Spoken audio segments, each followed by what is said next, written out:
With a lot of things yet to sink in, what a weekend we've had! The way things have panned out at Silverstone has been a true show of what Formula One is capable of delivering in terms of entertainment. There were a lot of unexpected events, which made the race an instant classic.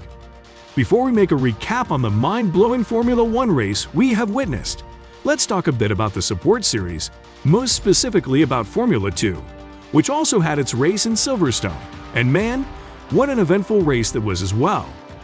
Sunday's Formula 2 race had a first-time race winner, Logan Sargeant. The American driver is the first one from the United States to win a race in Formula 2.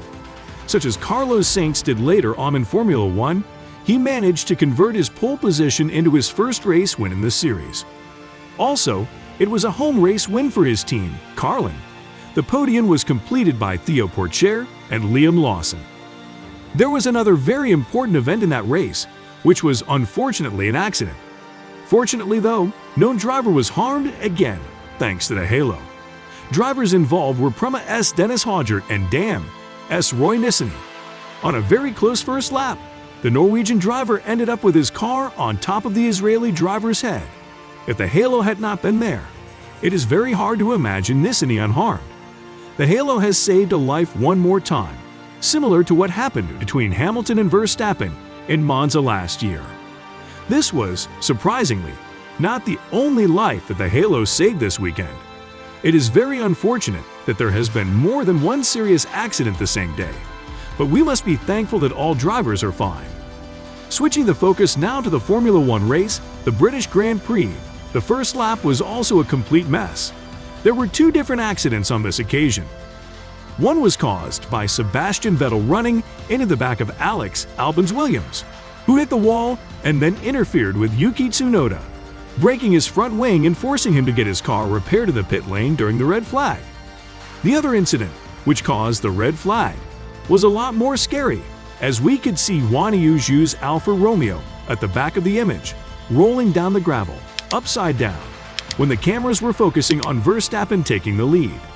Of course, it took some time until the accident was broadcasted, once it had been informed that the Chinese driver was okay. The accident, though, was very scary. Both Zhou and Mercedes driver George Russell were side by side, sandwiching AlphaTauri's Pierre Gasly. It was Gasly who touched Russell, and then Russell tangled Zhou, whose car was turned upside down and rolling through the track in the gravel, before getting the barriers and ending up hitting the wires that separated it from the track. It must have been a very big hit for the Chinese driver, who was then reported to be okay, and taken to the hospital with Alex Albon for further medical checks. At the end of the race, we could see him chatting with the FIA director, Stefano Domenicali, next to Fred Vasseur, Alfa Romeo's team principal. Fortunately, he seemed to be okay. It is incredible to see him walk into the paddock again, just maybe a few hours after that terrible crash. This obviously talks of how much safety in motorsport has been improved. After damages in the track were fixed, the race was restarted after almost an hour, with the original positions, prejudicing Verstappen and Hamilton, who had gained positions on the first start. Hamilton in particular had had an incredible start, launching from P5 to P3, and Verstappen had gained Sainz the lead. The race itself was packed with action, with Verstappen overtaking Sainz again after a mistake from the Spaniard, but then having a puncture and damaging the rear of his car, which took him out of the fight for the win.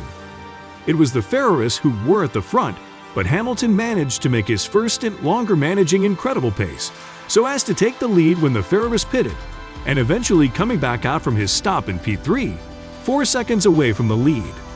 When his new hard tires had finally warmed up, and he was on his way to fight with Sainz and Leclerc for the win, it was Esteban Ocon's Alpine, which came to a halt in the old pit straight, causing a safety car.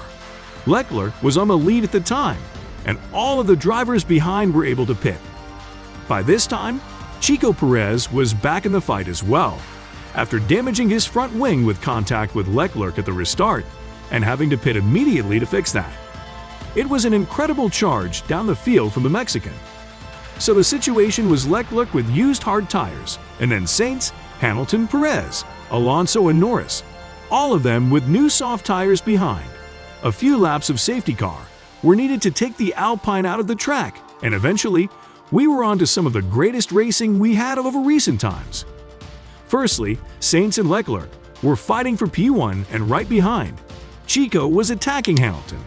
Eventually, Sainz managed to pass Leclerc and open a bit of a gap, but at the back, there was a magnificent fight between Leclerc, Hamilton, and Perez. There were a few incredible moves, such as Hamilton overtaking both in one corner or Leclerc overtaking Hamilton back on the outside of Copse corner. Eventually, Sainz managed to pull away, so did Perez, and after a fight with Leclerc, Hamilton managed to secure P3. Leclerc still had to resist attacks from Alonso, who eventually ended up behind the Monegasque. In P5, Norris ended up in P6, and Verstappen finally held on to P7 after being attacked by Mick Schumacher, who finished P8 for his first points in Formula 1. This way, Sainz won his first race in Formula 1, converting the pole position he had obtained on Saturday, and Chico Perez completed a magnificent comeback to finish P2 and driver of the day. Hamilton finished P3 on what could have been a 9th win at home for him at some point at the race, but ended up being a 12th podium at home indeed. Have you guys watched this magnificent race? What do you think about it? Who do you think was going to win? And also, who do you want to win? Let us know in the comment section below. And by the way, if you haven't watched the race yet, go do so now. This being it for today. Thank you very much for watching until the end. If you have done so and enjoyed the video, don't forget to leave a like and subscribe to the channel for more of this content. A lot more is coming soon. Again, thanks for watching, and we'll catch you on the next one.